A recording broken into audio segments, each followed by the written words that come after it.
that, 3D. And of course, it's always waiting for the crew to receive new experiments, but they'll also have some extra goodies arriving.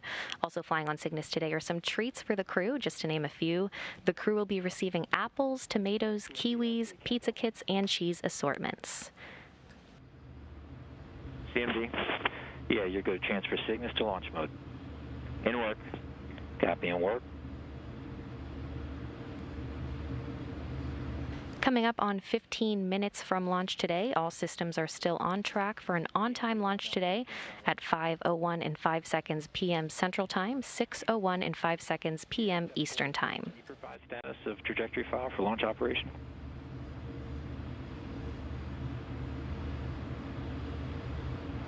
LC, GNC1, trajectory file does not require an update. Copy that. We'll check 403 and Ops 1404.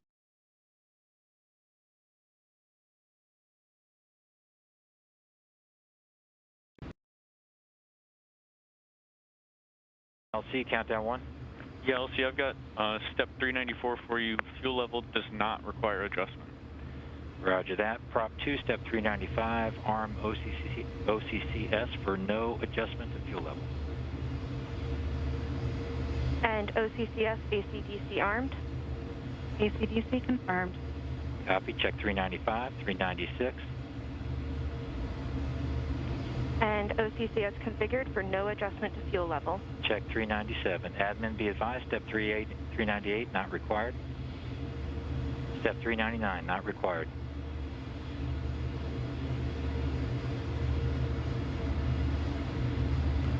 And launch team, we're coming up on T-minus 14 minutes. We'll be polling for our final countdown in about a minute and a half.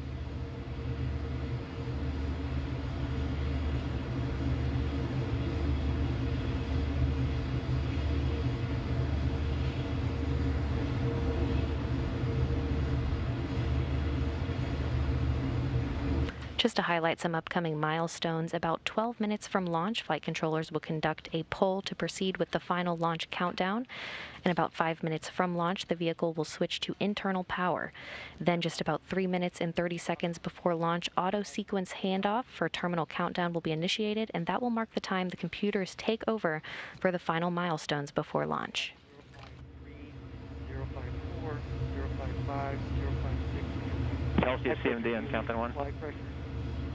Stand by, CMD. And so those constraints will be waived from 4,000 to 3,850. And go ahead, CMD.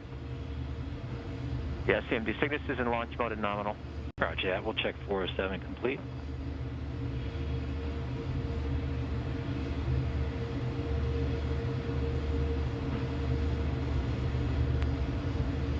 And launch team LC on countdown 1 with poll to proceed with final countdown. GSO.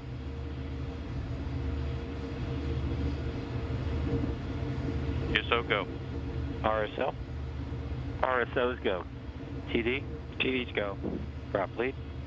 Prop leads go. Stage 1. Stand by, LC. MES1. MES1 go. GCE.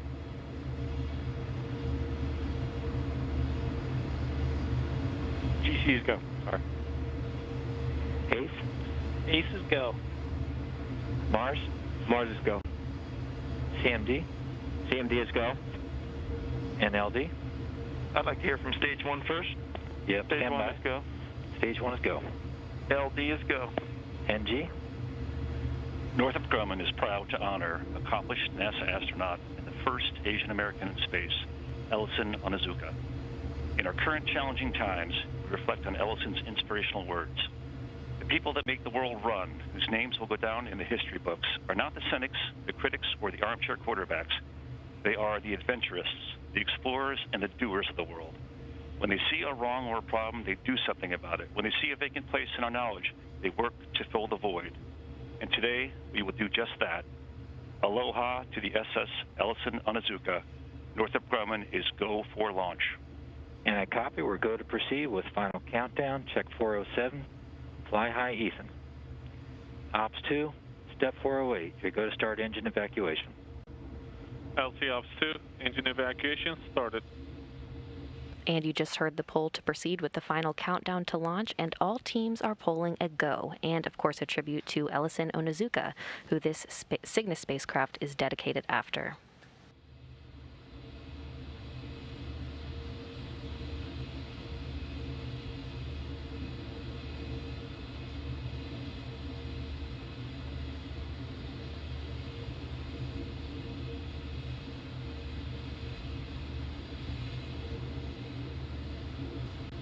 Now coming up on 10 minutes away from launch, and everything is still proceeding smoothly for launch at 5:01 and 5 seconds p.m. Central Time, 6:01 and 5 seconds p.m. Eastern Time. Passing T-minus 10 minutes.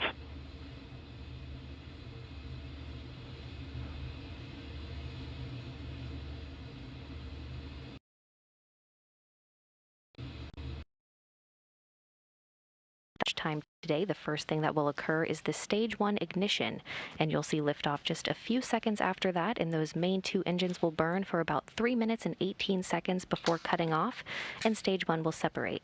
Cygnus will coast for a bit until fairing separation, when the external cover that protects the spacecraft during launch will separate. The interstage adapter that connects the first and second stages will separate at about 4 minutes into flight, and then stage 2 ignition, which is that solid rocket fuel that will burn for 2 minutes and 45 seconds. Once the second stage burns out, we'll be listening for a call of orbital insertion at 6 minutes and 52 seconds after launch.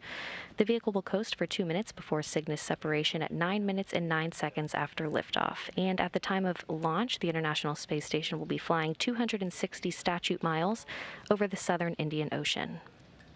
ACS VDMs enabled, voltage nominal, ODM. 411.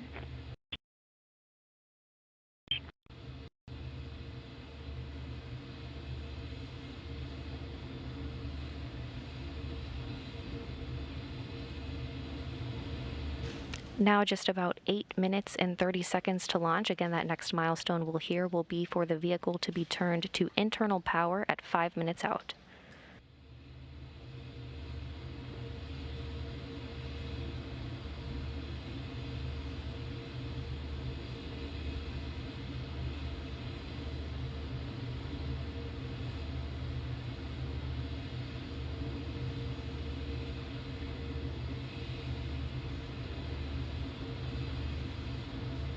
And we're at T-minus 8 minutes.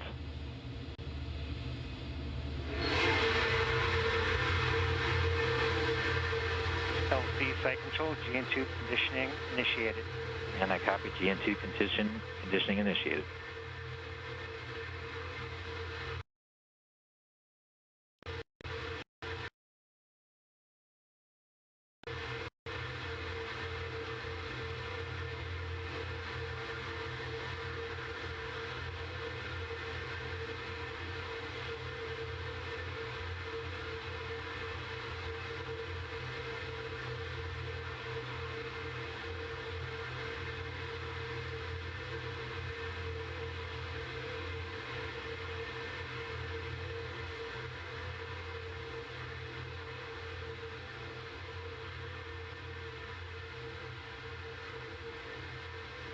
Passing T-minus 7 minutes.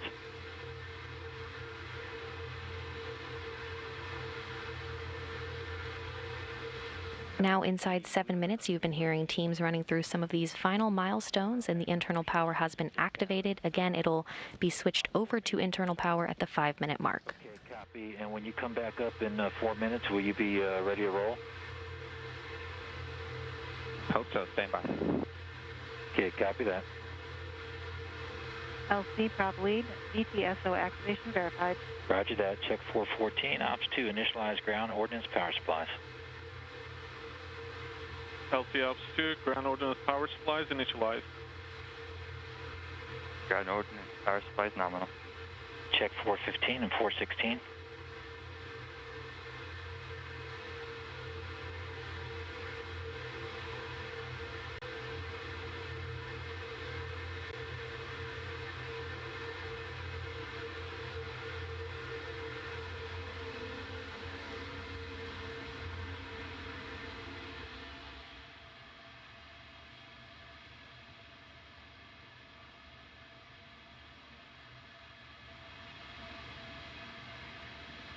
LC Site Control, F-Bay ECS transfer to GN2 confirmed. Copy that, Site Control. Check 417.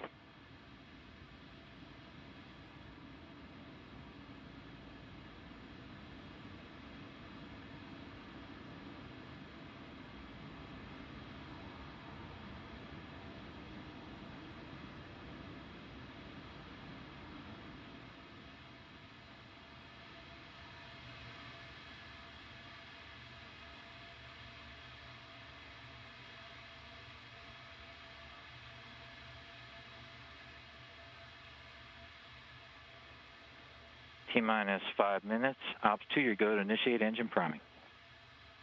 Engine priming started. Ops 1, transfer avionics to internal power. LC Ops 1, all internal power on.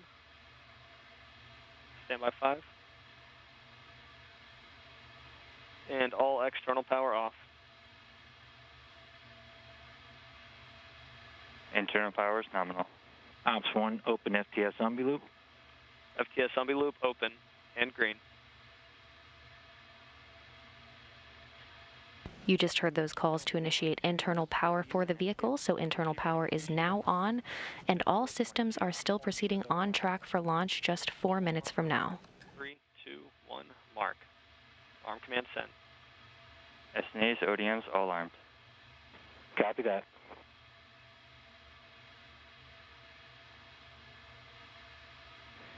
T-minus 4 minutes.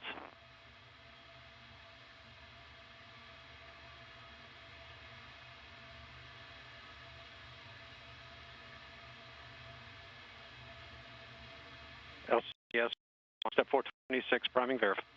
Copy that. Check 426 complete.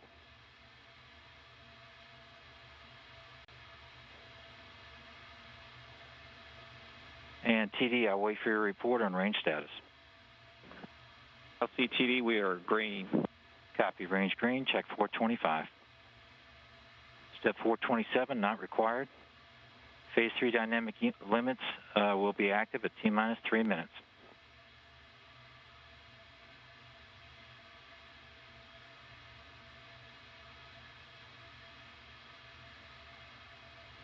FC commanded to flight mode. Check 429.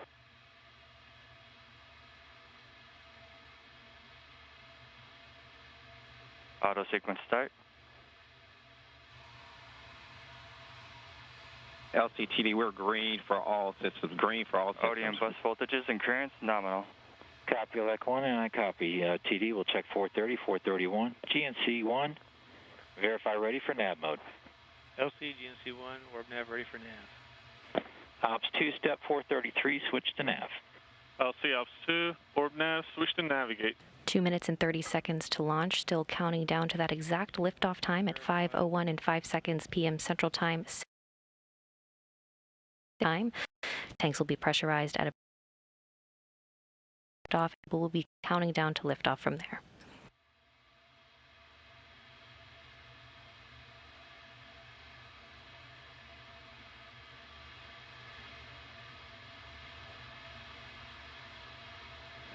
T-minus 2 minutes. Mark.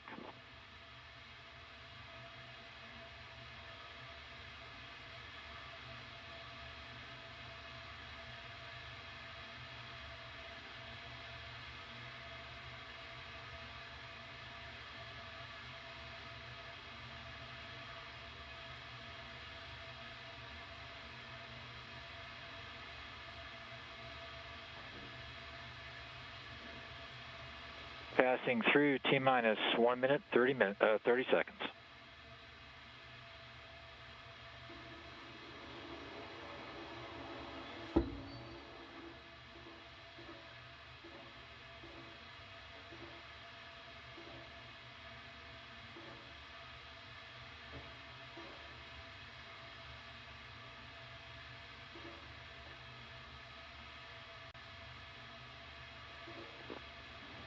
T-minus 1 minute.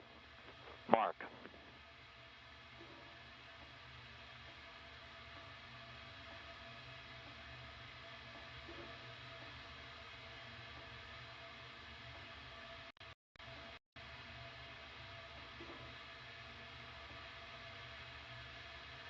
40 seconds until liftoff.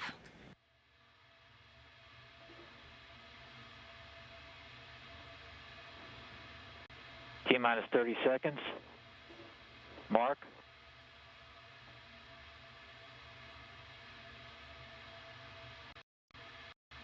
"20 seconds to liftoff.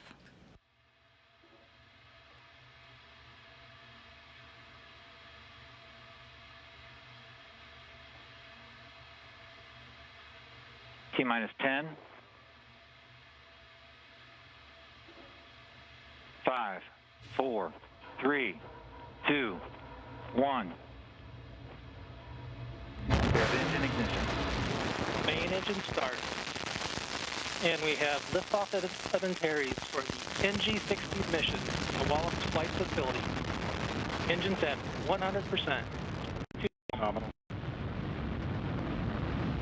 The SS Ellison Onizuka now on its way to the International Space Station to deliver more than 8,200 pounds of cargo. Good first stage performance so far. EV and power subsystems are nominal.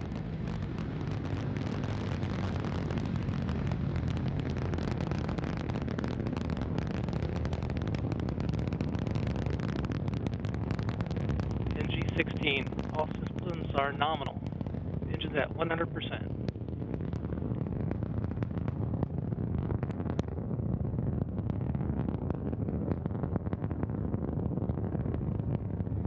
Duration of stage 1 burn is approximately 3 minutes and 18 seconds, currently at 65 seconds.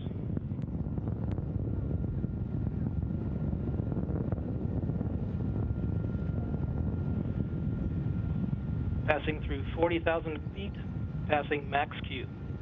First stage now passing through the area of maximum dynamic pressure. Again, this first stage will burn for about 3 minutes and 18 seconds until main engine cutoff. All subsystems continue to perform as expected. Passing 70,000.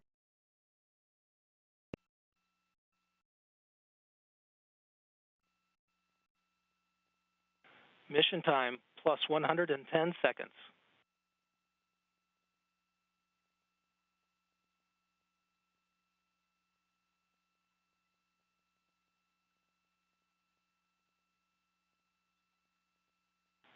Engines continue at 100%. Core pressures nominal. All vehicle subsystems nominal.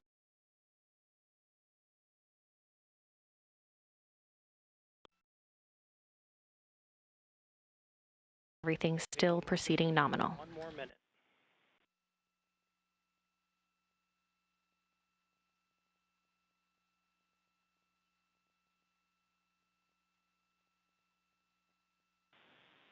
Attitude nominal. All G&C performance as expected.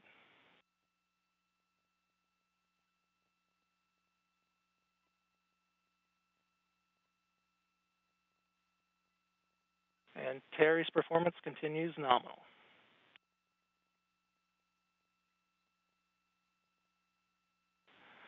Throttle down to 80%. Throttling down 3 minutes into flight, main engine cutoff coming soon. Throttle down to 55%.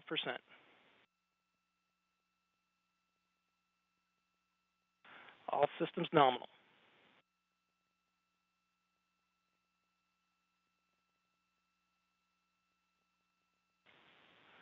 Stage 1 MECO.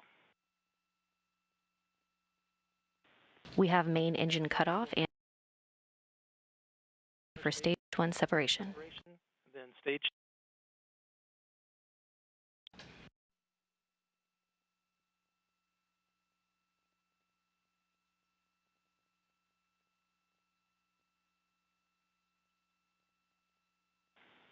and Terry's is in coast phase, attitude nominal.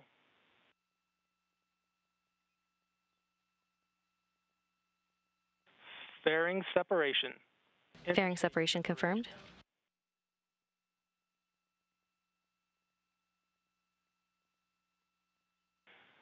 And we have stage 2 ignition. Stage 2 will burn for roughly 2 minutes and 30 seconds. All systems continue nominal.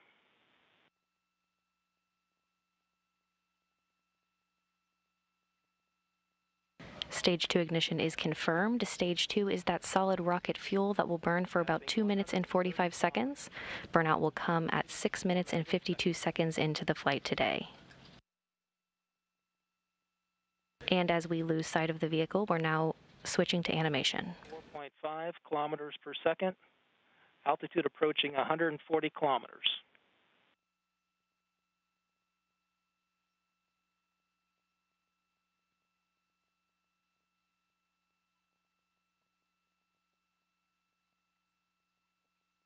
Now 5 minutes into flight, everything proceeding smoothly. Stage 2 burn continues. All systems nominal. Approaching 150 kilometers in altitude.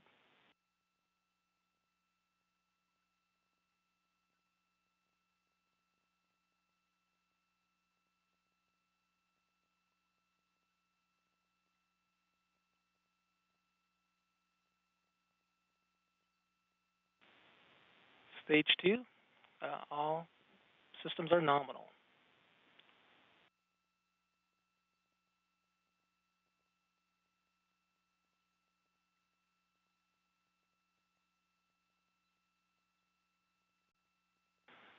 Approximately 1 minute to stage 2 burnout.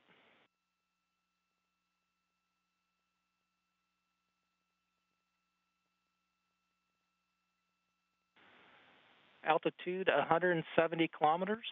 All systems perform as expected.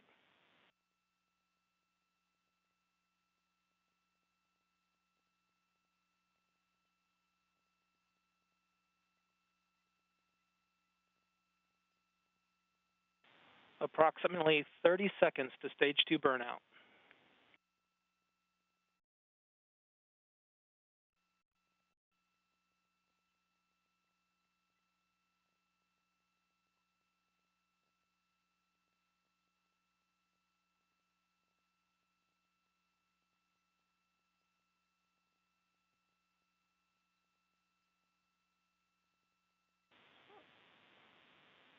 Stage 2 burnout. All systems nominal. And stage 2 burnout is confirmed. Series will coast for approximately 2 minutes till spacecraft separation.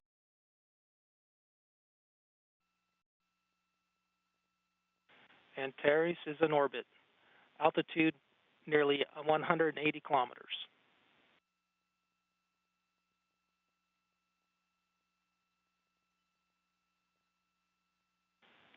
Attitude nominal.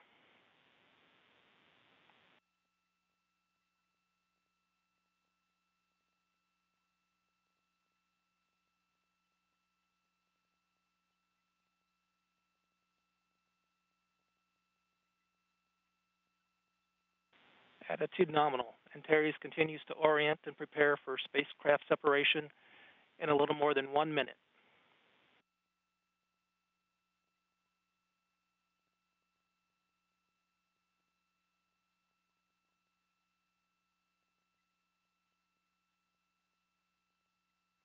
All subsystems nominal.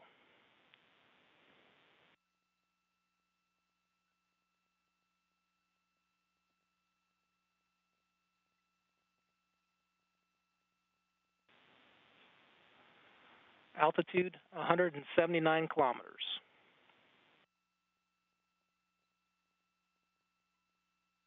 Roughly 30 seconds to spacecraft separation. Standing by for spacecraft separation.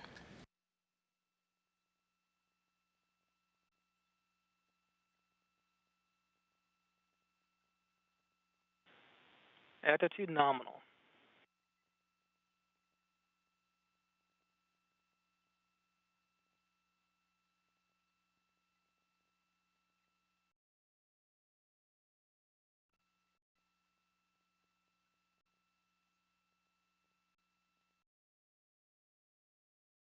Separation. Go Cygnus. Spacecraft separation confirmed, and Cygnus has separated from the second stage. And Northrop Grumman teams now celebrating the confirmation of spacecraft separation. LC with that, flyout calls are completed. Copy that. Ace, Okay, launch team, let's maintain protocol on station here. We're in our post-launch checklist. Prop 1's already given us step 444. Pulse purging is in progress. And GNC 1, I'll wait for your call on status for step 445. State vector. LC GNC 1 in work. And I copy in work. And site control, step 446, you can remove aft bay GN2 flow and reconfigure ECS to post-launch. In work. Core 1 LC, step 447, direct personnel to power off the MS ground equipment and report when complete. Yeah, LC, we'll get that in work once personnel can return to the LEV. Yep, copy that. And right, same thing for 448, understood.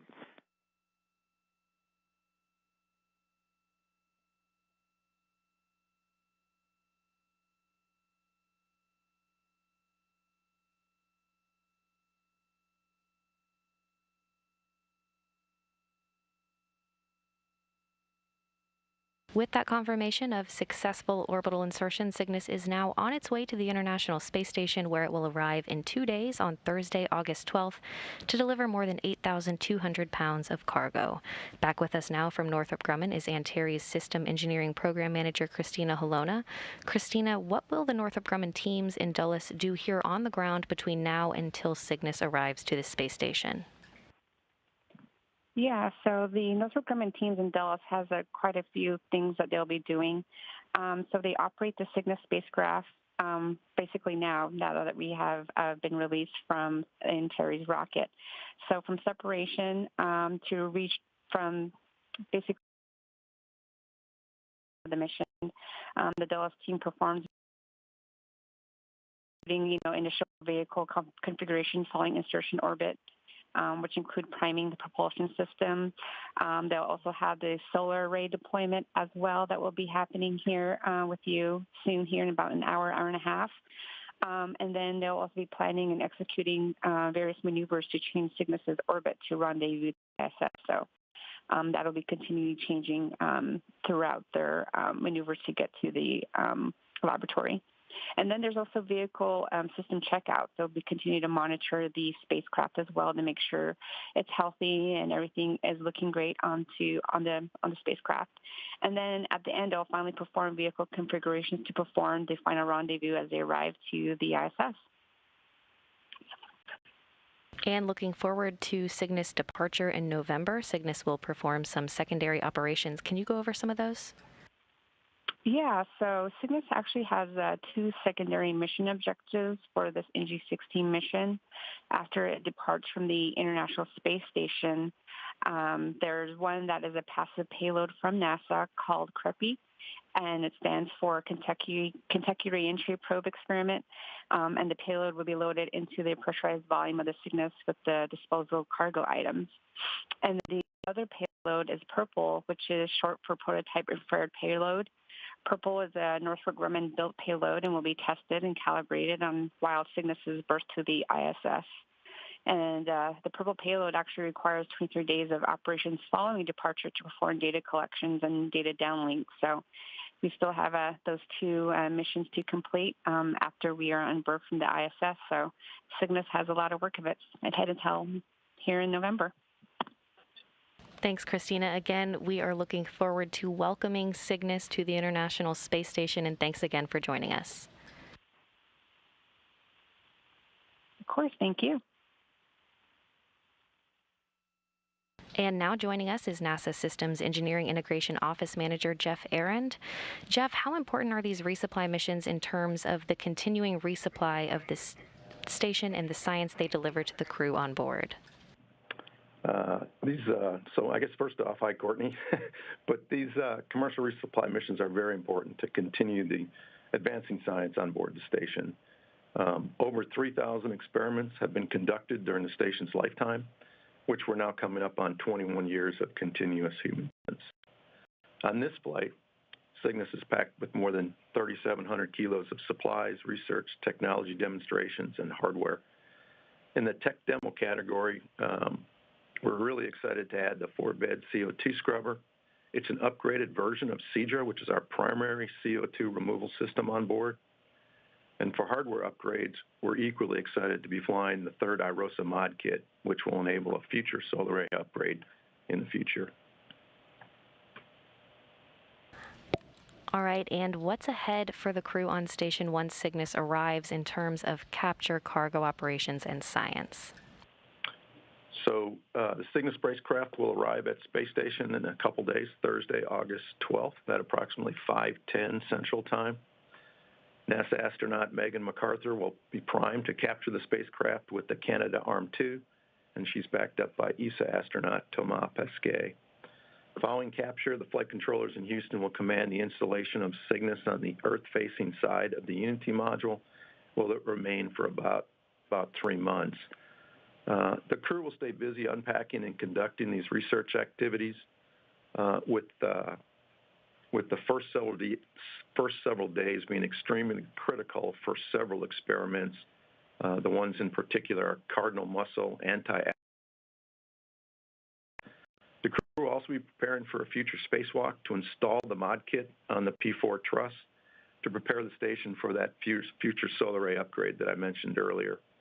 In addition to upgrading the ISS power, these arrays are also helping us prove the solar array technology that will be used on the gateway around the moon with the Artemis program. So overall, very, very exciting times for us.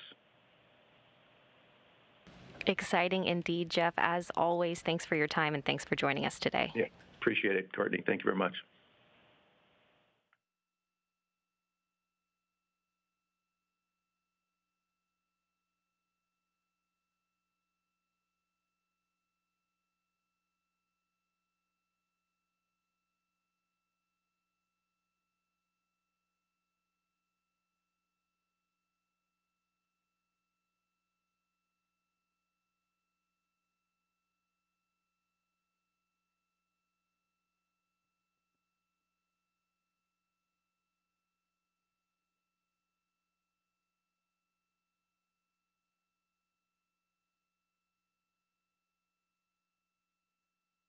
Recapping some milestones today, launch time today was moved to the back of the launch window after teams detected an apparent helium pressurization valve leak on the vehicle.